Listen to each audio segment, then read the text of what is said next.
뾰로롱 안녕하십니까. 세상에 오늘 입춘이라고 말이죠. 박지훈 변호사님이 사모님이 사주신 새 양복으로 오늘 입고 오셨습니다. 아유 좋아라. 예, 진실 추적자 사건 반장 시작합니다. JTBC가 단독 중계하는 밀라노 코르티나 동계올림픽에서 대한민국 금메달 3개 따서 종합 14위에 오를 거라고 캐나다의 어떤 스포츠 분석 업체가 전망했답니다. 스노보드에서 1개, 여자 쇼트트랙에서 2개. 아이 무슨 소리. 제가요 공부는 못했어도 찍는 건 완전 잘했거든요. 저는 종합 9위 가겠습니다. 오늘 출연자 소개해 올리죠. 예, 김하은 아나운서는 몇 위? 저는 10위 가겠습니다. 박지훈 변호사님은요? 금메달 10개 6등 합니다. 자, 박사일 교수님. 저도 9위 가겠습니다. 자, 손 변호사님은요? 8위 하겠습니다. 아, 좋습니다. 안녕하세요. 예, 사진부터 달립니다. 쿠팡에서 아기 옷을 샀어요. 근데 안쪽 태그에서 김땡땡이라고 이름이 써있지 뭐예요. 실컷 입혀놓고 반품한 모양인데 진짜 너 그렇게 살지 마라 하신 이진님. 자, 인천 산곡동 도로에서 종이박스 끌고 가던 할머니 완전 위험해 보였는데 배달 기사님이 탁 달려와가지고 도와주시네요. 완전 훈훈했습니다 하신 윤지영님. 자, 배달을 포장으로 잘못 시켰는데도 손수 차로 아이한테 치킨 갖다 주신 서울 문정동 가마루 강정 사장님 감사합니다 하신 송세희님, 그리고 이은정님, 김주영님 모두 사랑합니다. 재미는 물론 의리로 함께한 아세서반 뉴스 치르고! 대한민국과 전 세계 동포 가족 여러분의 시선을 모아서 출발합니다.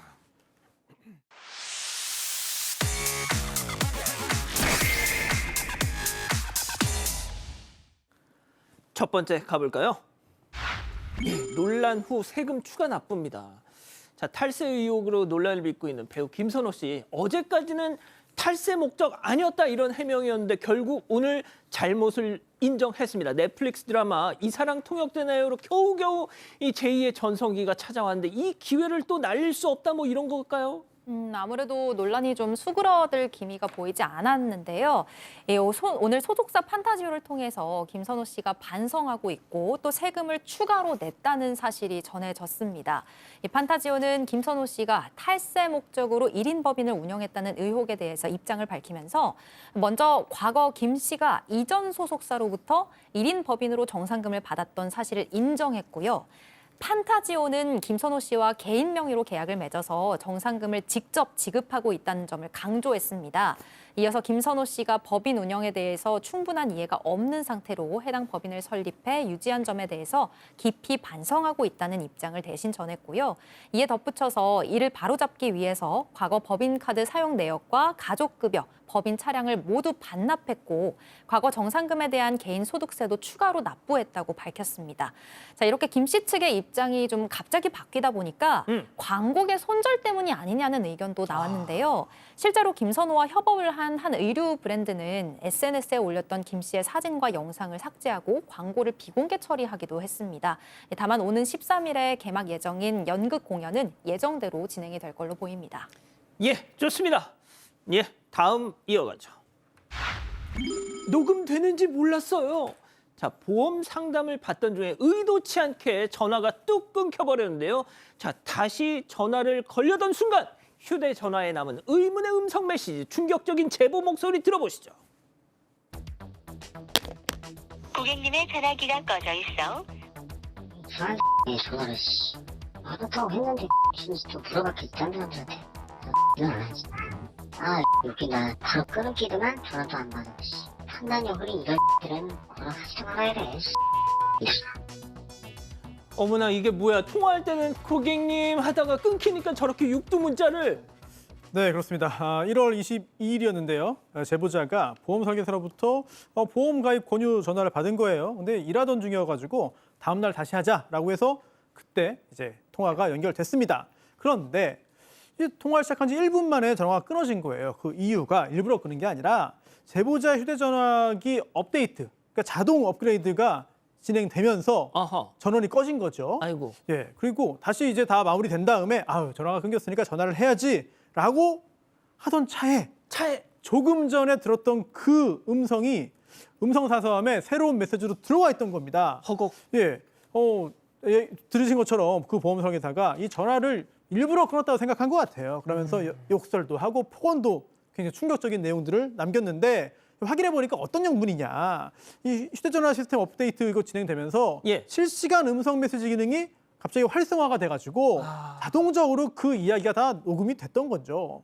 보험 설계사 입장에서는 이런 사실을 알 수 없었기 때문에 욕설을 했고 다행인지 몰라도 이게 그대로 다 저장됐습니다. 아, 저런 기능이 있는 건 좀 미리 좀 알고서 전화하자. 네. 자, 이거 사실은 당연히 보험회사에게 따졌고요. 팀장이 수차례 사과를 했다고 합니다. 근데 그 욕설했던 직원은 녹음이 됐나요? 정도만 얘기하고 그 후에 별다른 얘기가 없었다고 합니다. 뭐 대가로 20만 원 보상 상품권 주겠다 했지만 받고 싶지 않고요. 법적인 어떤 소송을 고민 중이라고 하는데 우리 여기 전화해보면 항상 이런 얘기예요.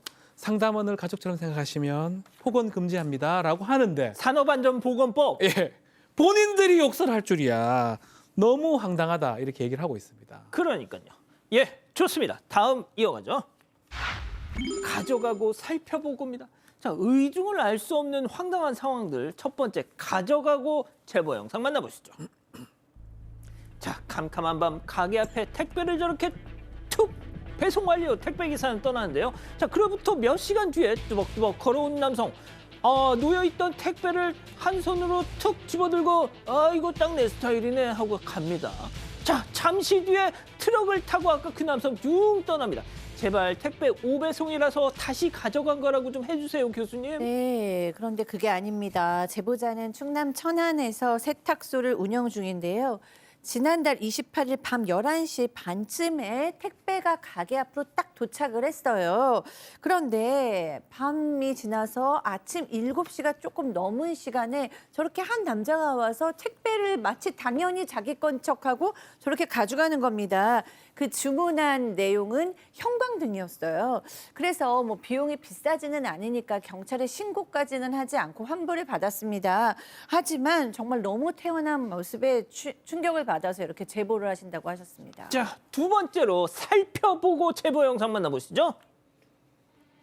자, 늦은 저녁 한 남성이 휴대폰 들고 주민 자, 그리고요 후다닥 사라집니다.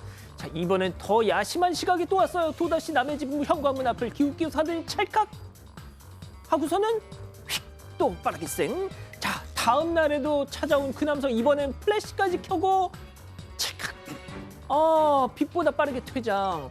아니, 현관문이 뭐 특별하다고 다 아는 그 현관문인데. 이상하죠? 예, 충남 천안의 한 복도시 아파트인데요. 현관문 밖에서 의문의 인기척이 계속 들려서 CCTV를 설치했답니다. CCTV 설치하니까 요 모습들이 포착이 되는 겁니다. 지난해 11월 달에 저녁에는 현관문 앞에서 와가지고 무슨 촬영만 하고 가는 모습. 또 이번에 2일, 3일에는 또 남성이 와서 아이 유모차를 촬영하고 가는 모습. 무슨 복장 자체가 택배 기사 같지도 않고요. 과연 저 사람이 뭔지 궁금하기도 하고 좀 무섭기도 하고. 무서워요. 아직 경찰에 신고는 못했어요. 뭐 범죄라고 하긴 아직 애매하기 때문에. 그래서 신고는 못했지만 매우 두려워하고 있는 그런 상황이라고 합니다. 그러니까요. 좋습니다. 예, 마지막 사연으로 가보죠. 모임이라고 생각해. 집단 지성의 판단을 받아보고 싶으시다면서 제보해 주신 사연 함께 들어보시죠. 안녕하세요. 저는 6년 전 재혼을 한 60대 여성입니다. 저는 그 전에 이혼을 했었고 남편은 사별한 뒤에 만나게 됐는데요. 둘 다 나이도 있고 자식들도 다 컸다 보니 혼인신고만 하고 살고 있습니다. 저희 남편에겐 2딸이 있는데요. 둘 다 따로 살아서 명절 때만 가끔 보는 사이예요. 자주 연락하진 않아도 집에 오면 뭐 밥도 차려주고 반찬도 챙겨주면서 지냈는데요. 자, 그러다 바로 어제 남편과 식사를 하던 중이었습니다. 당신 이번 주에 무슨 약속 있다 그랬나? 그 둘째 하은이 결혼식 당신도 같이 갈까? 뭐? 하은이 결혼식? 어. 하은이 결혼식이 이번 주야? 그래. 청첩장 안 줬나? 나한텐 연락도 없었어. 내가 얘기할 거라 생각하고 뭐 안 줬는 뭐 이래. 아니 초대를 안 받았는데 결혼식을 어떻게 가?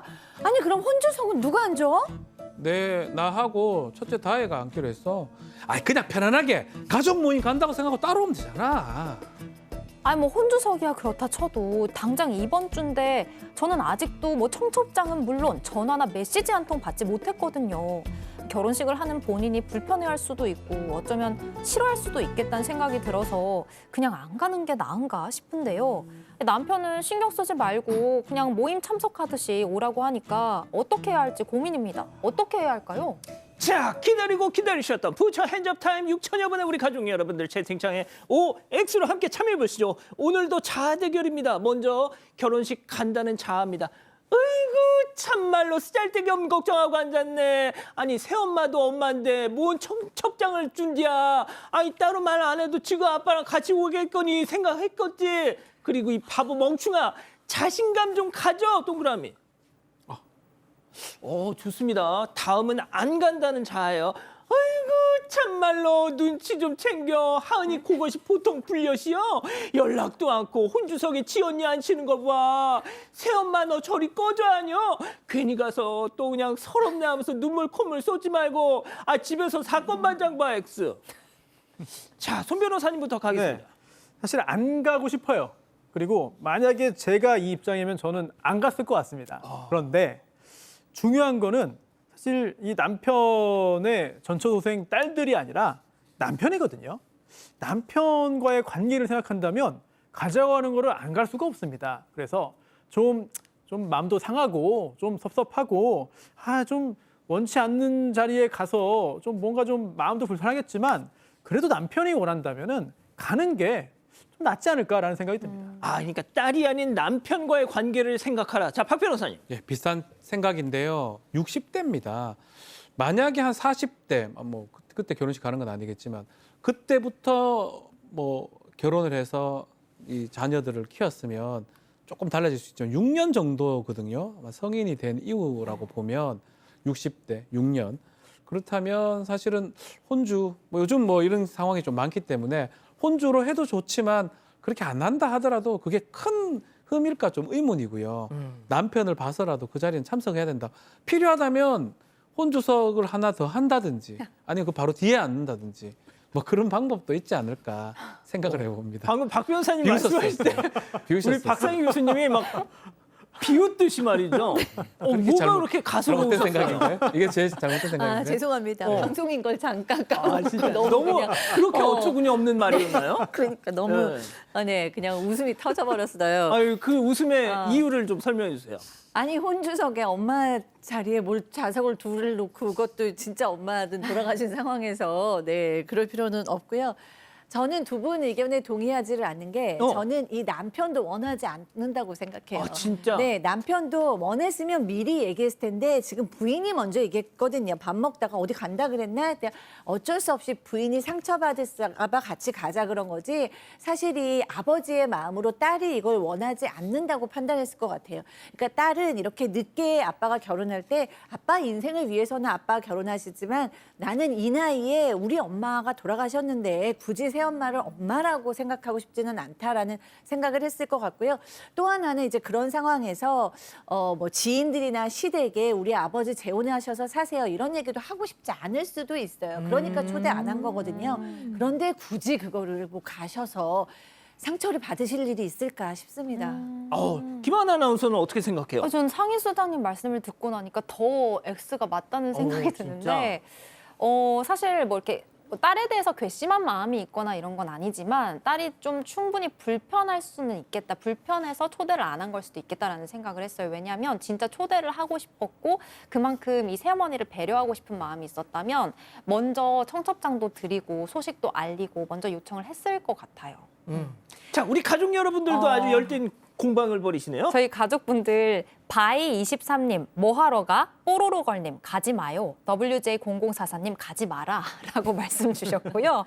갱갱민갱님께서는 아니 청첩장도 청첩장인데 남편분은 왜 말도 안 해줬냐 이런 말씀 해주셨어요. 그래서 SYG님께서 결론을 내리시기를 새 부녀끼리 똘똘 뭉쳐서 사람을 소외시키는 것 같다 라고 말씀 주셨습니다. 그렇군요. 제보 메일, 제보 카톡 많은 연락 주시고요. 잠시 후 돌아옵니다. 채널 고정 리모컨 돈터치. Old one's out. No one's in. 은행보다 뱅킹 앱을 먼저 만난 아이. 검색보다 AI 좀 치는 아이. I don't follow. I create my own. What I want is I1.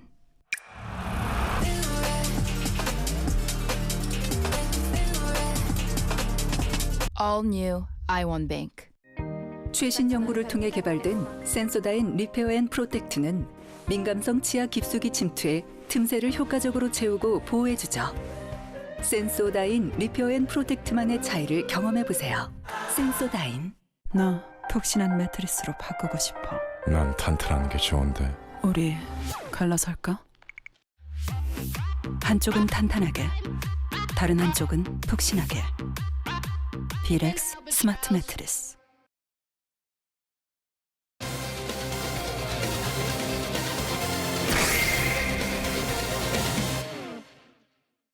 같은 동네에 사는 고령의 기자 때문에 너무 힘들다는 농촌 체험장 사장의 제보가 들어왔습니다. 취재를 한다며 사유지까지 침입한 기자는 스토킹 혐의로 검찰에 송치됐습니다. 무슨 일이 있었던 건지 알아봅니다. 예, 광주에서 3년 전부터 이 농촌 체험장을 운영하고 있다는 사장님께서 저희한테 연락을 주셨는데, 이 농촌 체험장이라고 하면 아이들이 가서 뭐 방울토마토, 상추 이런 거 뭐 그런 데죠? 그렇죠. 직접 수확해서 먹어보기도 하고 그걸로 다른 요리도 만들어 보기도 하고 이런 농촌 체험장들이 요즘 좀 있는데요. 제보자 광주에 살고 있어요. 그전까지는 농사를 지어본 적이 없었는데 우연한 기회로 광주시에서 공모한 시범 사업에 지원을 하게 된 겁니다. 거기서 선정이 됐고 별 문제 없이 서류도 통과도 되고 또 보조금도 받게 돼서 이 농촌 체험장을 운영하게 됐다고 합니다. 고구마, 무, 배추, 상추, 뭐 방울토마토, 키위 계절마다 다른 농작물들을 수확하는 체험이 주를 이루고요. 또 쿠키나 찰떡을 만드는 쿠킹 클래스도 함께 운영을 하고 있다는데요. 주로 어린이집이나 유치원에서 단체로 오거나 아니면 아이들을 데리고 주말에 부모님이 이제 오는 경우가 많아서 체험 활동하는 동안 음료도 먹을 수 있도록 따로 작은 공간도 마련해 두셨다고 합니다. 뭐 누구나 그렇듯이 처음에는 운영하는데 어려움도 있었지만 조금씩 입소문이 나면서 자주 찾아오시는 단골분들도 생기고 점점 이제 자리를 잡게 됐는데요. 그런데 얼마 전부터 이 제보자가 운영하는 농촌 체험장에 수상한 사람이 나타나기 시작했습니다. 어허, 저 사람. 네, 주변을 서성이기도 하고 몰래 밖에서 체험장 안을 막 들여다보기도 하고 이상한 점이 좀 많았다고 해요. 하우스 안에 뭐 볼 게 있다고 저렇게 막 두리번 하는 걸까요? 그런데 이 수상한 사람의 정체가 놀라웠습니다. 체크포인트 짚어보죠. 우리 동네 열혈 기자. 자, 제보자 얘기 들어보시죠. 환경단체 기자인데 뭐 취재를 하겠다 이러길래 어떤 목적이냐 했더니 그거 말해줄 수 없다. 원래 취재는 말하는 게 아니다. 증거인멸을 한다 이러시는 거예요. 네, 그러니까 너무 저희는 목적도 모르겠고 왜 이러는지도 모르겠고 내가 기자가 어떻게 확인하냐 이랬더니 나 이런 기자다라고 기자증을 제 이마박에다가 대셔가지고 막 들이대시더라고. 근데 저는 볼 수가 없어. 이마에다가 대시는데. 이마에다 이렇게 약간 딱 대가지고 네. 기자증을 확인을 못 하셨어요, 그러면? 그렇죠. 저는 못 받고 이거 명함만 줬다가 다시 뺏어갔어요. 야, 글쎄요. 뭐 저도 기자지만 보통 취재를 할 때는 내가 이런 걸로 좀 취재를 한다라고 알려주는 건 그건 뭐 굳이 취재 윤리를 논하기 전에 당연한 건데 말이죠. 그렇습니다. 참 뭔가 좀 이상하죠. 네, 이 남성 기자를 자처했는데 이 가까운 곳에 사는 이웃집 할아버지입니다. 그런데 이 농촌 체험장 인근을 이제 맴돌면서 지켜보고 또 새로 열대작물 기르는 하우스 공사를 하고 있었는데 이걸 방해하기도 했습니다. 또 왜 그러냐, 무슨 일이냐 물어봤더니 환경단체 기자라면서 그럼 취재하는 게 뭐냐고 물어봤더니 이건 증거인멸 가능성이 있기 때문에 말해줄 수 없다라고 말을 했습니다. 그래서 아니 그래도 기자인 걸 확인해야 되지 않냐라고 했어요. 그랬더니 지금 화면에 나오는 것처럼 기자증을 제보자 이마에 이렇게 된 겁니다.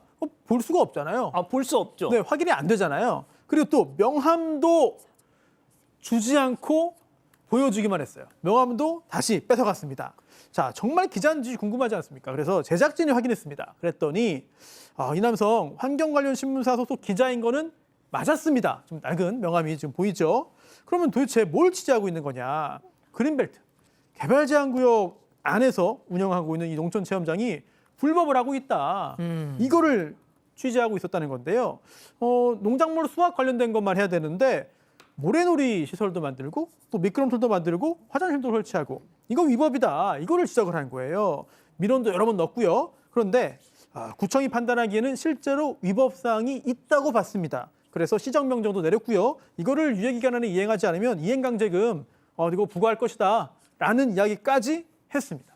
예, 실제로 들으신 것처럼 위법 사항이 있어서 제보자도 최대한 그 해당 구청의 관할 구청의 요구에 따랐다고 합니다. 그런데 저 열혈 기자 점점 도를 넘기 시작하더라. 네, 그렇습니다. 그 제보자는 구청에서 지적한 미끄럼틀 같은 놀이시설이나 휴게 공간에 마련된 테이블 이런 거는 다 철거를 했다고 합니다. 그런데 어린아이들이 이용하는 만큼 화장실은 없을 수가 없었고요.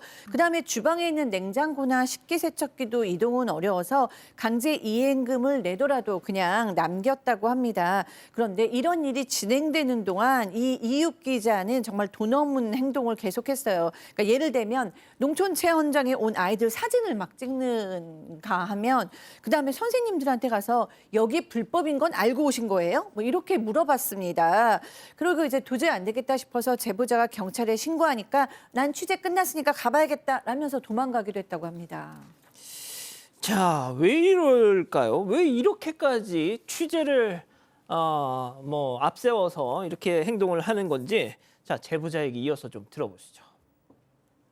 는 그래서 저희가 오기 전에 먼저 보고 가는 거예요. 얼마만 공사를 했는지. 그때는 왜 새벽에 들어왔냐면 그 전에 경찰이 와가지고 여기는 개인 사유지다. 기자라고 해도 들어올 수가 없다. 이거는 명백히 이건 불법이다. 이거라면 영업방해나 스토킹으로 신고하면 당신은 걸리니까 들어오지 말라고 했더니 이제 저희가 없을 때 들어와서 보고 가는 거예요. 몰래. 새벽 5시 막 이렇게. 그 후로도 계속 이렇게 하시니까 제가 이제 접수를 하게 된 거고 이런 상황이 된 거예요. 박 변호사님, 네. 저 정도면 되게 좀 약간 좀 위험한 거 아니에요? 그렇죠. 경찰이 스토킹으로 신고하라고 얘기했을 정도니까 뭔가 심각해 보이는 상황이라고 보이고 실제로 지금 보면 구청에 신고해서 끝날 일이잖아요. 그럼에도 불구하고 한두 번도 아니에요. 새벽에도 오고 몇 번에 걸쳐서 오고 이거 불법 영업이다라고 막 말도 하고 지금 새벽에 돌아서 이렇게 오는 모습이거든요. 결국은 지난해 12월 29일 날 이 기자 본인이 기자로 하는 사람 스토킹 혐의로 경찰에 신고했고 지난달 말에는 검찰에게 송치가 됐습니다. 문제가 된다고 봤겠죠. 기자 입장에서는 이 동네 기자는 본인 얘기는 좀 달라요. 자기가 40년 동안 기자 생활을 이렇게 했는데 본인은 이렇게 이게 스토킹이라고 생각하지 않는다. 정상적인 정당한 취재 활동이다라고 하고 위법행위 보도를 묵살시키려 신고한 거 아니냐라고 지금 얘기를 하고 있고요. 뭐 반대로 이 농촌 체험장 대표는 이거를 사실 취재를 빙자한 스토킹이 아니냐라고 주장을 하고 있는 상황입니다. 손 변호사님, 보통 기자들은 뭐 그렇게 얘기합니다. 기자는 기사로 말하는 거다. 그렇죠. 네. 저렇게 새벽에까지 저렇게까지 취재는 안 하는데 네. 더군다나 경찰이 하지 말라는 것까지. 네, 이렇게 신고를 당하니까 굉장히 억울해하고 있습니다. 그래서 우리 제작진이 왜 뭐가 억울한 거냐 그 이야기를 좀 들어봤는데요. 이렇게 밝혔습니다. 이 업체가 시에서 보조금 받고서는 이거를 애초 용도와 달리 쓰고 있다. 그러니까 회수를 해야 되는 거 아니냐라는 주장이고요. 그리고 또 스토킹이 아니라는 거예요. 집이 바로 옆이어가지고 차 돌려서 가는 과정에서 잠깐 이렇게 들어갔던 거지 이게 무슨 스토킹이냐라면서 굉장히 억울하다는 심정을 밝혔습니다. 그러면서 증거가 있다고 해요. 정보공개 청구를 통해 가지고 받아낸 자료들이 많고 그리고 이게 이 업체와 업체의 유착 관계가 좀 있는 것 같다. 의심된다. 그래서 지금 스토킹으로 신고한 거는 이런 취재와 보도를 막으려고 하는 거다라고 주장을 했습니다. 그래서 도대체 그 증거가 뭐고 자료가 뭔가 이거를 보내달라고 제작진이 요청을 했거든요. 이 옆집 사는 기자도 알겠다라고 말을 했습니다. 그런데 일주일이 지났는데 자료를 안 보내줘요. 네, 그래서 아직 그 자료가 무엇이며 정말 유착관계가 있는지를 저희가 확인하지는 못했고요. 지금 이 자칭 기자는 이제 경찰에서 검찰로 사건 송치한 것도 굉장히 억울하다라는 입장을 계속해서 보이고 있습니다. 아니 그 교수님, 제가 이제 자꾸 저도 기자다 보니까 이런 말씀을 드리는데 이 취재 윤리라는 게 있습니다. 예? 그러니까요. 그러니까 취재를 뭔가 공공의 이익을 위해서 하는 거라고 이제 다들 생각하고 협조를 또 해주시는데 이 부분을 보면 도대체 공공의 이익을 위함이라고 얘기하지만 좀 개인적인 어떤 원한이 있나라는 생각이 들 정도로 행동을 하고 있어요. 왜냐하면 3년 전에 처음 농촌 체험장을 시작했을 때만 해도 아무런 문제가 없었대요. 그런데 최근 비닐하우스를 그 자칭 기자라는 그 집 앞에 지었더니 이제 그때부터 이제 문제가 생겼습니다. 아마 그게 마음에 안 드셨나 봐요. 처음에는 그 비닐하우스의 높이 문제를 지적했습니다. 그런데 구청에서 그건 문제 없다라고 얘기를 한 거예요. 그랬더니 갑자기 농촌 체험장을 이제 물고 늘어지기 시작을 했는데요. 이 제보자께서는 시에서 보조금 받아서 농촌 체험장을 운영하고는 있지만 사실 많은 농촌 체험장들과 같은 수준으로 운영을 하고 그럼에도 불구하고 뭐 화장실도 안 된다, 냉장고도 안 된다 이렇게 얘기하는 거는 좀 너무 아쉽다라고 얘기하셨어요. 또 덧붙이시기를 같은 동네에 사는 어르신을 스토킹으로 고소하고 싶지는 않았다고 합니다. 그런데 경찰의 경고임에도 불구하고 이렇게까지 집요하게 찾아와서 어쩔 수 없이 이제 고소를 했다고 하고요. 앞으로는 그러지 않았으면 좋겠다는 바람을 전하셨습니다. 자, 비닐하우스 높이 문제를 처음엔 지적하다가 구청에선 그건 문제없다고 하니까 농촌 체험장을 물고 늘어지기 시작하더라라는 게 이제 이 제보자님의 의심이죠. 자, 첫 번째 사건 마무리하고요. 두 번째 이어갑니다.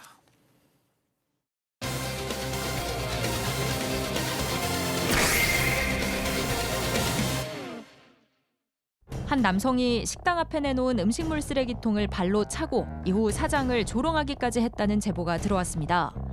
남성에게 음식물 쓰레기통을 세워달라고 하자 남성은 욕설을 하고 쌍방폭행을 주장했습니다. 어떻게 된 일인지 알아봅니다. 제가 오늘 방송 준비하면서 이 사건 두 번째 사건 정말 화가 나더라고요. 자, 대전에서 김치찜 식당을 운영하는 사장님의 제보인데 이 사건의 발단은 음식물 쓰레기통. 네, 그렇습니다. 사건은 지난 1일에 새벽 5시쯤에 벌어졌어요. 지금 저희가 영상에서 보신 것처럼 20대 초중반 정도로 보이는 남성 2명이 24시간 영업하는 김치찜 식당 앞으로 걸어오더니 갑자기 그중에 한 명이 뭐야. 음식물 쓰레기통과 식당 앞에 내놓은 음식물 쓰레기통을 발로 찬 후에 막 앞으로 저렇게 나갔습니다. 그런데 뒤에 있던 또 다른 남성 막 뒤로 공 차는 것처럼 한 걸음 뒤로 갔다가 차서 딱 넘어뜨린 거예요. 자기 다리도 아픈 것처럼 막 이렇게 약간 절뚝이면서 지발이 이렇게. 아프고 뭐. 그러니까요. 앞쪽으로 나갔습니다. 자, 사장님은 말이죠. 그때 식당 안에서 한창 막 요리를 하고 계셨는데 갑자기 밖에서 뭐 이런 소리가 들린 겁니다. 놀라서 뭐야 하고 밖으로 나가셨죠. 자, 그랬더니 앞서 보신 것처럼 음쓰통이 쓰러져 있더라. 자, 그리고 아까 그 발로 찬 남성들 아무 일 없었다는 듯이 히덕거리고 있더라. 그래서 아이 사장님 저기요 잠깐만요 불러 세웠죠. 자, 그 다음에 펼쳐진 기막힌 상황 사장님 얘기 들어보시죠. 음식을 만들고 있는데 꽝 하는 소리가 들리길래 뭔가 이제 보니까 음식물이 쏟아져 있더라고요. 저기요 이거 음식물 제대로 해주세요 이렇게 불렀는데 하인 부리듯이 다시 얘기하라고 또 계속 그러더라고요. 손가락으로 욕하면서 이제 이러면서 막 이렇게 조롱하는 소리가 크게 들리니까 여성분께서 막 신고를 하시는 것 같더라고요. 어깨 잡고 좀 달래서 보내려고 한 거예요. 너무 취한 것 같으니까 여기서 이쯤 하고 그냥 끝내고 그냥 집에 가시라고 이렇게 얘기를 하려고 하는데 갑자기 제 손을 뿌리치면서 멱살을 때리더라고요. 뭐 하시는 거냐 이렇게 얘기했는데 갑자기 쌍방이라면서 대한민국 법이 그렇다면서 네가 뭘 할 수 있는데 이러면서 막 이런 식으로 조롱을 하니까 진짜 이 전가의 보도 잊을만 하면 나오는 쌍방폭행 또 나왔습니다. 진짜 요즘 왜 이렇게 다들 먼저 문제를 일으켜놓고 쌍방폭행을 주장하는지 모르겠는데요. 이 음식물 쓰레기통 안에 있는 음식물들이 다 쏟아져 있으니까 이제 사장님이 나와서 이 음식물 쓰레기통 좀 제대로 세워달라라고 요청을 합니다. 자, 그랬더니 이 남성 사장에게 와서는 아까 들으셨죠? 하인을 부리듯이 제대로 말을 하라고 하는 겁니다. 다시 사장이 이야기를 하니까 조롱과 비아냥을 쏟아냅니다. 사장 앞에서 몸을 흔들고 욕설에 손가락 욕도 했고요. 뭐 춤을 추는 건지 뭔지 두 손을 들고 뭔가 막 놀리는 듯 몸을 앞으로 흔드는 동작도 했는데요. 일단 당시에 이 상황을 지켜보던 지나가던 그 여성분들이 신고를 했어요. 그런 상황에서 요리도 하다가 말았고 주문도 밀려 있어서 마음이 급했던 사장님은 이 남성을 좀 달래서 보내려고 남성의 어깨에 손을 올리면서 한쪽으로 데려가 대화를 시도했는데 그러니까 사장님 잠깐 조용한 데로 가서 좀 얘기 좀 하시죠 하면서 데리고 갔구나. 네, 방금 보신 장면이 그 장면이었거든요. 그런데 남성이 갑자기 지금 신고하고 있어요, 여성분이. 네, 신고를 하고 있고 이제 잠시 후에 보면은 어깨에 손을 올리면서 지금. 이제 달래려고 대화를 시도합니다. 그런데 남성이 갑자기 사장의 몸을 세게 밀치면서 목을 가격합니다. 지금 뭐 하시는 거냐고 항의를 해봤더니 쌍방을 주장하면서 네가 뭘 할 수 있냐, 안 입고 오면 신고해라 이렇게 얘기를 합니다. 그리고 옆에 있던 일행도 참 나빠요. 말리지도 않고 저렇게 담배를 피우면서 웃으면서 촬영까지 했다고 합니다. 자, 이후 시민의 신고를 받은 경찰이 현장에 출동했습니다. 박 변호사님, 진짜 아까 사장님 저쪽 가서 얘기하시죠 하고 딱 어깨 올린 거 그걸 보고 쌍방. 그렇죠. 경찰이 도착했어요. 이렇게 도착한 이후에 경찰이 이 사장님이 가해자인 것처럼 보이는 뉘앙스를 풍겼다고 해요. 왜요? 왜 그런가 알고 보니까 이 남성이 어떻게 경찰에 얘기를 했냐면 장난치고 지나가다가 음식물 쓰레기통이 걸려서 거기에 걸려서 넘어졌고 찬 게 아니라 걸려서 이게 쓰러지는데 사장이 나와서 내 목을 졸랐다. 이렇게 얘기를 했던 것 같아요. 그러다 보니까 경찰 입장에서는 사장이 뭔가 문제가 있다고 얘기를 한 것 같고 또 사장님 입장에서는 이 남성들 행동 얘기를 했지요. 결국은 쌍방폭행으로 입건되고 양쪽 진술서도 받아갔다고 합니다. 자, 경찰은 일단 저 남성을 돌려보냈습니다. 사장님은 그날 일이 그렇게 일단락 되는 줄 알았는데 여기서 끝이 아니었다고요. 그렇습니다. 이렇게 이 남성들이 돌아간 다음에 이제 음식을 하면서 일을 했죠. 그러다가 어떻게 됐나, 어떻게 처리됐나 나와봤더니 여전히 그 음식물 쓰레기가 이제 쏟아져 있던 거예요. 그런데 놀랍게도 조금 전에 경찰이 돌려보낸 이 남성들이 여전히 식당 앞을 서성이고 있었습니다. 진짜? 경찰이 돌려보낸 지 10분 정도 지났는데 다시 온 거예요. 왔다. 네, 그래서 이제 경찰에 다시 신고를 했죠. 또 경찰은 또 다시 출동을 했습니다. 현장으로 다시 왔어요. 그랬더니 경찰은 음식물 쓰레기통 이거 발로 찬 거는 재물손괴 죄는 안 되고 민사 사항이다라고 말을 했고요. 그러자 이 얘기를 듣고 있던 이 행인, 이 남성이 그럼 네가 뭘 어쩔 건데? 뭘 할 수 있는데? 이렇게 깐족대고 웃으면서 또 욕설을 합니다. 이 사장은 경찰에게 그럼 접근 금지를 좀 해달라라고 했지만 사실 경찰이 그렇게 할 수 있는 건 아니고 또 경찰 입장에서는 여긴 사유지가 아니니까 그것도 안 됩니다라고 이야기를 했는데 어쨌든 다시 한번 재차 경찰이 상황을 정리하고 이 남성을 다시금 돌려보냈습니다. 자, 경찰분들이 정말 그 바쁜 와중에도 출동을 해서 저 남성 귀가 좋지 한 것만 벌써 2차례. 자, 그날 새벽 집으로 온전히 얌전히 돌아갔을까요? 아니요, 또 왔습니다. 그러면서 어처구니 없는 말까지 체크포인트 짚어보죠. 사과하기 전까진 내가 못 가지. 사장님 얘기 들어보시죠. 나 베이스 같아? 네가 나를? 감히? 네가 나를? 감히? 귀여워. 우리 가게 뭐 어떻게 하게? 아닌데? 아무것도 아닌데? 아니 우리 가게 어떻게 하게? 보복하게? 나 귀여워. 왜 계속 욕하죠? 네가 날 못 찌른 거야? 다 죽였어요. 제가 목을 언제 졸랐어요? 내 친구예요. 아니 근데 그만해요. 그만해요. 예? 그만하고 집에 가세요. 예? 네? 어차피 그만 시비 걸고 집에 가세요. 친구 때 어차피 영상 다 찍었기 때문에 절대 미안한 상황이 전까지는 절대 못 가요. 너무 스트레스 받아가지고 그냥 보냈는데 이 친구가 또 한 20분인가 10분인가 있다가 다시 오는 거예요. 그리고 가게 문 닫게 해준다는 조롱 섞인 말과 협박식으로 말을 하더라고요. 두 번째까지는 그냥 넘어가겠는데 세 번째 이 친구가 이러는 행동은 제가 못 참을 것 같아가지고 영상을 녹화를 시켜놓은 거예요. 이 영상이 나가는 동안 여기 스튜디오에 저희 출연자들 말고 이제 카메라 감독님들도 화면에는 안 잡히지만 이렇게 계시거든요. 어떤 분인지는 모르겠는데 아까 그 영상 나갈 때 아이씨 왜 아니겠습니까, 교수님? 저도 제가 아까 그랬잖아요. 제가 화났다고 제가. 그러니까요. 아, 참 이제 화를 유발시키는 마지막에 약 사람이네요. 올리면서 말이지. 그러니까요. 계속해서 약 올리고 그러니까 이제 도발하죠. 도발하면 반응하면 더 좋아하고. 그러니까 이 사람 보니까 남을 괴롭히고 이제 힘으로 굴복시키고 이러면서 즐거워하고 재밌고 자기 존재감도 느끼고 자기가 이기는 것 같고 막 이런 걸 즐기는 사람 같은데 이 사장님은 너무 정상적이시잖아요. 그래서 아주 점잖게 얘기를 하는데도 불구하고 뭐 대화가 되질 않습니다. 이 식당 안에까지 들어와서 가게 문 닫게 해주겠다, 쫄리냐, 뭐 감히 나한테 이길 수 있을 것 같냐, 목 지른 거 다 찍혔다, 뭐 사과하기 전엔 집에 못 간다 이러면서 부모님까지 언급하면서 또 욕설까지 했어요. 도저히 사장님께서 언행을 참을 수가 없어서 그냥 넘어가면 안 되겠구나. 왜냐하면 뭐 식당 망하겠다 이런 얘기까지 하니까 그래서 SNS에 영상을 올렸습니다. 오, 그렇군요. 자, 그런데 사건 발생 이틀 만인 어제 네. 연락이 왔다고요? DM 메시지로, 다이렉트 메시지로 왔습니다. 사장님한테 술 취해 난동을 피웠다. 너무 죄송하다라고 연락 부탁드린다고 했는데 답장을 하지 않았다고 합니다. 그러니까 다시 한 번 더 메시지가 와서 연락 한번 부탁드린다. 어린 놈이 술 취해서 난동 피우고 정말 죄송합니다. 라고 얘기했다고 하고요. 경찰이 연락을 해서 경찰을 통해서 연락을 받았는데 그래도 사장님이 SNS에 영상 올린 것은 잘못 아니냐, 내려달라라는 얘기 좀 전해달라는 경찰 얘기가 있었다고 해요. 아마도 추측해보건데 그 전까지 사과하지 않다가 영상이 올라가니까 어쨌든 간에 문자 메시지 보냈고요. 또 그것도 안 되니까 경찰 통해서 어떻게 사과 전달을 한 것으로 지금 보이는 상황입니다. 결국 사장님 또 조사를 받았는데 뭐 CCTV상 봤을 때는 당연히 피해자입니다. 쌍방폭행 아닙니다. 아, 쌍방폭행 아니죠? 예. 피해자 신분으로 조사를 받았고요. 경찰 CCTV 본 후에는 쌍방폭행이 아니라고 했고요.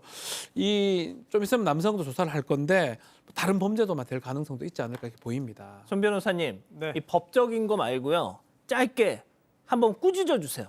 사실 방송을 통해서 얼굴이 공개 안 되는 게 사실 이런 행위를 하는 사람들에게는 다행일지 모르겠습니다만 보면서도 저도 많이 속이 터지고요. 다시는 이런 일 하지 않도록 만들어야 되는데 저도 참 얼굴이 많이 궁금하네요. 그러니까요. 저는 그 얼굴 압니다. 원본 영상 봤습니다. 두 번째 사건 정리하고요. 별별 상담소 이어갑니다.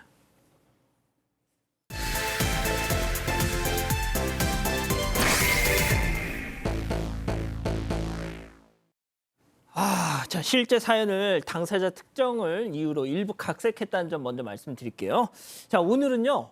매일 찾아오는 불청객 때문에 아주 그냥 소가리를 하고 계시다는 한 아내분의 사연이네요. 네, 오늘 사연의 주인공은 40대 여성입니다. 이 여성은 지금의 남편과 6년을 연애하고 결혼을 했어요.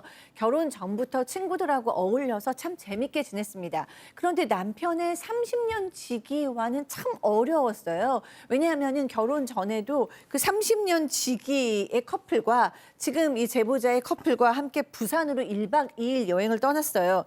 그런데 그날 저녁에 술이 취한 친구 커플 광안리 해변에서 멱살을 잡고 저렇게 싸웠습니다. 고성을 지르고 싸우니까 주변 사람들이 다 구경을 할 정도예요. 간신히 말려서 숙소까지 데리고 왔는데 이번에는 새벽에 나 서울로 돌아가겠다고 막무가내도 또 화를 냈다고 합니다. 사실 사연자 커플은 정말 오붓하고 행복하고 싶어서 친구 커플의 방보다 좀 더 비싼 방을 잡았었어요. 그런데 뭐 집에 가겠다고 난리치니까 어쩔 수가 없잖아요. 그래서 남자는 남자끼리, 여자는 여자끼리 방을 쓰게 되었다고 합니다. 세상에 커플끼리 부산까지 가가지고 비싼 방까지 잡았는데 내가 지금 친구놈이랑 자려고 그러려고 했냐고 말이죠, 이게. 근데 여행에서 끝난 게 아니었습니다. 그 뒤에 또 지독한 인연이 계속되는데요. 이 사연자 부부랑 이 친구 부부가 좀 비슷한 시기에 결혼을 하게 됐어요. 그런데 사연자 부부가 먼저 마련한 신혼집에 이 친구 부부를 초대를 했는데 와, 집 너무 좋다 하면서 막 유심히 보더니 사연자 집 바로 위층에 전세를 들어온 겁니다. 그러니까 이웃 사촌이 된 거예요. 문제는 그 다음부터였는데요. 위층 친구 집에서 밤낮 없이 쿵쿵 발소리도 들리고요. 게다가 워낙 자주 자주 다투는 부부라서 새벽 1시, 2시 막 한새벽에 고함 소리까지 나는 겁니다. 소리를 듣고 잠에서 깬 적도 여러 번이라고 해요. 사연자 부부가 이사 선물이야 신어봐 라면서 슬리퍼도 건네보고 여기가 층간소음이 좀 있다. 은근히 신호도 줘봤는데 친구 부부는 아예 알아듣지도 못하고요. 차라리 좀 생판 남이었으면 맘 편하게 양해라도 좀 제대로 구해볼 텐데 친구 부부의 성격을 워낙 잘 아는 이 사연자 부부는 차라리 귀마개를 하는 쪽을 선택했습니다. 진짜 층간소음 그 슬리퍼 있잖아요. 두꺼운 거. 그거 선물하면 딱 알아들어야지, 손 변호사님. 아, 이거 제가 이 사연 소개하면서도 자꾸 웃음이 나는데 이게 웃으면 안 되는 일이거든요. 또 어떤 일이 있었냐면 더 큰 일이 있었습니다. 그 위층에 사는 친구가 저녁 먹으러 오고 싶다는 거예요. 남편이 그런 얘기를 한 겁니다. 그래서 그 이유가 뭐냐. 아니, 아내하고 다퉈가지고 밥도 못 먹는다고 한다. 그러니까 내가 저녁 차릴 테니까 친구도 밥 좀 같이 먹자라고 아내에게 말한 겁니다. 그래서 마지못해가지고 한번 그렇게 했는데 놀라운 일은 화해할 때까지 그 친구가 이 집 친구가 자신의 아내하고 화해할 때까지 매일 저녁 와가지고 밥을 먹는 거예요. 매일 저녁 옵니다. 그리고 밥만 먹고 가냐? 그것도 아니고요. 밥 먹은 다음에 거실에 자연스럽게 앉아가지고 지금 화면에 나오고 있죠? 예, 저 영상, AI 영상. TV를 봅니다. 또 디저트까지 다 챙겨 먹고 그제서야 집에 간다는 거예요. 이것도 하루 이틀이지. 저걸 계속 하는 게 참 납득이 안 되잖아요. 예. 그래서 이 사연자 부부가 예. 둘 다 짜증이 났습니다. 그래서 연락을 안 받았거든요. 일부러 친구 연락을. 그랬더니 이 친구가 집요하고 치밀합니다. 이 집 밖에서 이거 친구 집에 불이 켜 있구나. 이걸 확인한 다음에 또 초인종을 눌러요. 이 정도의 집착이면은 좀 약간 두렵기도 한데요. 예, 와 세상에 그 연락을 안 받으니까 아파트 밖에서 불이 켜졌는지 안 켜졌는지를 보고 나서 와, 자 바로 위층에 사는 남편 친구가 부부 싸움만 하면 우리 집으로 내려와가지고 밥을 먹고 가더라. 자 노염치 친구 남편 역에 박지훈 변호사, 밥셔틀 사연자 역엔 김하은 아나운서 별별 극장 레디 액션. 야, 오늘 미역국이네. 근데 좀 삼삼하다. 우리 상이었으면 소금 팍팍 넣었을 낀데. 집에선 좀 짜게 드시나 봐요. 아, 그러니까 지훈 씨, 입맛 얼른 없다, 이거. 화해해서 상희 씨가 해주는 밥, 지훈 씨 입맛에 딱 맞는 밥 먹는 게 좋지 않겠어요? 재수 씨 이거 내 세상 모릅니까? 마누라가 내 밥숟가락 다 치아뿌는데 집에 가면 쫄쫄 굶으란 소리 아닙니까 이거? 아이 마저 드시던 건 마저 드세요. 아이 듣소. 야야, 방금 들었지? 재수 씨가 밥 먹으라 했다. 그러면 소금을 좀 주라 할게. 왜 싱겁게 만들었노? 야 세상에 박 변호사님, 남의 집에 지금 네. 밥 먹으러 와가지고 거기서 또 반찬 투정을 하고 있어. 특이한데 어느 날은 급기야는 와서 라면 먹고 싶다며 하면서 혼자 라면을 끓여 먹고 갔다고요. 라면은 사실은 집에서 그냥 끓여 먹어도 되잖아요. 이게 사실 이해가 안 가는 그런 측면이 너무 많고, 이것뿐만 아니라 가장 싫은 게 있었다고 합니다. 뭐냐면 밥 먹는 내도록 그 상희 씨 아내의 험담을 계속 늘어놓다는 거예요. 듣기 싫은데. 성격 좀 이상하다, 자긴 장모 교육 잘못 시켰다, 이 천하의 악처다라고 계속 얘기를 하니까 이런 거는 듣는 게 짜증 나거든요. 예. 또 그러다 보니까 이 친구 왔다 가면 부부까지 또 싸움도 하고. 예, 그래서 더 싫었다 해요. 그 전염되기도 하거든요. 왜 자꾸 그 인간 우리 집에 들여보내 막 이러면서. 그래서 나중에 친구 부부 화해를 했고요. 그 서로 비슷한 시기에 아이를 가지면서 자연스럽게 방문이 좀 뜸해졌다고 합니다. 예, 아이를 가졌습니다. 두 커플 모두. 예. 이게 계속 마주칠 거 아니에요. 위층 아래층인데. 그렇죠. 그리고 아무래도 서로 비슷한 시기에 아이를 낳으니까 또 이 아이들이 동갑이잖아요.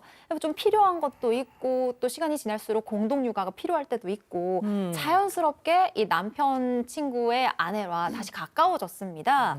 그런데 이 사연자가 육아휴직을 하고 집에서 딸을 돌보고 있을 때 이 회사에 복직한 남편 친구가 자꾸만 자신의 아들을 급하게 맡기기 시작하는 그 거예요. 아내가, 남편 친구 아내가. 네, 남편 친구 아내가 어느 순간부터 자꾸 급한 일이 생겼다면서 아들을 봐달라고 합니다. 어느 날은 이 아침에 사연자가 약속이 있어서 이제 외출 준비를 하고 있었는데 친구 아내가 갑자기 급하게 찾아와서는 우리 애가 지금 아픈데 병원에 좀 데려가 달라 사정을 합니다. 자기는 당장 출근을 해야 돼서 시간을 낼 수가 없대요. 근데 이런 일들이 계속 반복되니까 사연자도 불만이 쌓여갔습니다. 뭔가 좀 무섭습니다. 이 다음에 벌어질 일. 네, 결국은 작년 연말에 이 불만이 대폭발, 터져버리고 말았습니다. 사연자가 직장에 복귀하면서 보모 역할도 이제 그만뒀거든요. 작년 크리스마스 때 하필이면 이 4살 딸이 좀 몸이 좀 안 좋아가지고 집에만 있기로 했어요. 외출 안 하기로 했습니다. 그런데 이 남편 친구가 그 소식을 어떻게 알았는지 자기 아들을 맡겨놓으러 옵니다. 3시간만 봐줘라. 내가 우리 부부 영화 한 편만 딱 보고 올게. 이렇게 부탁을 하는 거예요. 사연자 부부는 어쩔 수 없이 알겠다고 했는데 근데 이런 약속을 또 지킬 리가 없죠. 그렇죠. 네, 3시간이나 초과해서 6시에나 왔습니다. 그러면서 핑계를 대는 거죠. 아니 간단하게 저녁 먹고 출발했는데 차가 밀렸다. 근데 저녁을 먹었으면 이미 약속 시간 한참 지난 거 아닌가요? 네. 크리스마스의 저녁이라서 차가 밀렸다. 자, 싸울 때는 밥도 안 먹던 친구 부부가 이럴 땐 또 죽이 척척 맞더라. 남편, 친구, 아내, 박사인 교수, 별별 극장 레디 액션! 자기야 미안. 크리스마스 분위기 좀 낸다고 시간 가는 줄을 내가 몰랐네. 이 상희 씨, 전화도 안 받고 3시간이나 늦으면 어떡해. 이런 식이면 나 다음부터 애 못 봐줘. 아니 도로에 차가 막혔다니까. 꼴랑 3시간 때문에 각박하게 1억이야? 꼴랑? 내가 지금 일주일에 한두 번씩 상희 씨 애를 봐주고 있는데 지금 꼴랑이란 말이 나와? 그걸 다 세고 있었어? 하은 씨 사람 되게 착한 줄 알았는데 무섭다. 그래 상희 씨, 나 무서운 사람이야. 오늘부터 공짜 식모, 공짜 돌봄이 이제 안 할 거니까 더 무서운 걸 보기 전에 가세요. 가. 그렇습니다. 박 변호사님. 네. 그러니까 여기까지 듣고 보니까 위층 친구네 부부가 쌍으로 좀 닮았어. 천생연분이야. 똑같은 것 같아요. 근데 뭐 이걸 법적으로 어떻게 뭐 하기는 법 조금 필요 어렵고요. 없어. 저는 좀 정리를 좀 해야 되는 상황. 뭘요? 어떻게? 아니 그냥 좀 적당히 보는 게 필요한 사람이니까.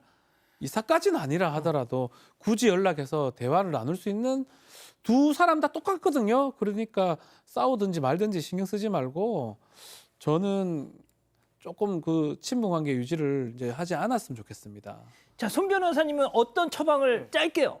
저는 이사라도 가는 게 맞다고 봅니다. 집을 매각을 하지 않더라도 좀 거처를 옮겨야 벗어날 수 있을 것 같아요. 지금까지 못 벗어난 거 보면은 못 벗어납니다. 교수님 정리해 주세요. 네, 상당히 무례하죠. 그리고 이제 건강한 사람들은 타인과 경계 설정을 잘 하는데 정말 두 부부가 똑같이 경계 설정을 못해서 우리 그런 말 있잖아요. 호의를 권리로 한다는 말, 딱 이제 그런 말에 어울립니다. 그런데 저는 이렇게 거리를 두는 것이 건강한 선택 같고요. 이분들 정말 사과하고 앞으로는 이렇게 하겠다는 다짐이 없이는 친구로 계속 가는 거는 좀 어렵고 무의미하지 않을까 싶습니다. 뭐 이사를 가시든지 이사를 안 가더라도 좀 연락을 좀 멀리 하시는 것이 도리 현재로서는 건강한 선택으로 보입니다. 그러니까요. 별별 상담소 이렇게 정리하고요. 글로벌 픽 이어갑니다.